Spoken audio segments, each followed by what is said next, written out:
റമളാന്റെ ശ്രേഷ്ഠത നീ അറിഞ്ഞാൽ പിന്നെ എന്നും അതാകാൻ നീ കൊതിക്കും പൊന്നേ എന്നുള്ളതും നബി മുസ്തഫ പറയുന്നതാ.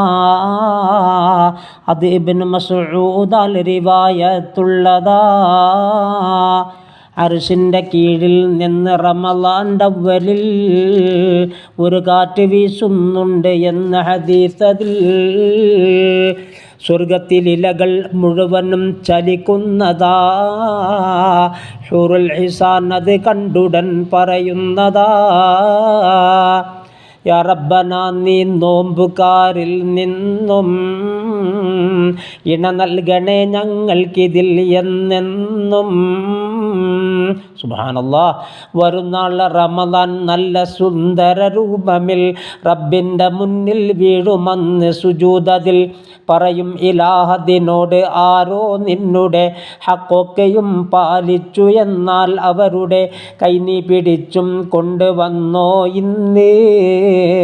തേടി പിടിച്ചുടൻ തന്നെ മുന്നിൽ വന്ന് ചോദിക്കും അപ്പോൾ റബ്ബ് റമളാനോട്, എന്താണ് ഞാൻ ചെയ്യേണ്ടതും ഇവനോട്? തലയിൽ ധരിക്കാൻ താജ് നീ നൽകേണ്ടതാ, കൂടാതെ കയറാനായി ബുറാക്കും വേണ്ടതാ. ഫിർദൗസിനുള്ളിൽ അവനെയും വസിപ്പിക്കണേ, ഹൂറുൽ ഹിസാനെയും 1000 നീ നൽകണേ. സുബ്ഹാന ജല ജലാലുഹു. നബിയുടെ ജവാറിലും അവനെ നീ ആക്കേണ്ടതാ. ഇവയൊക്കെയും വഴിപോൽ ഹദീസിൽ വന്നതാ. ശംസും ഖമർ നക്ഷത്ര പക്ഷികൾ മത്സ്യവും നോമ്പുള്ളവർക്ക് ദുആ ഇരക്കും നിത്യവും. റൂഹുള്ളതായി ഈ ഭൂമിയിൽ വസിക്കുന്ന കുല്ലും ദുആ ചെയ്യും പിശാചില്ലെന്ന.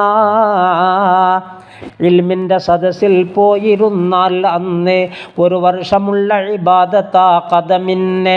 അർശിൻ്റെ തണലവനുണ്ട് നബിയോടൊപ്പമായി എന്നും ഹദീസിൽ നോക്ക് കാണാം വ്യക്തമായി. ജമാഅത്തായി നീ നിസ്കരിച്ച മാസമിൽ 1 റകഅത്തിനൊരു രാജ്യമാണ് സ്വർഗമിൽ. അല്ലാഹുമ്മ ജഅൽനി മിൻ അഹ്ലിൽ ജന്ന യാ റബ്ബൽ ആലമീൻ.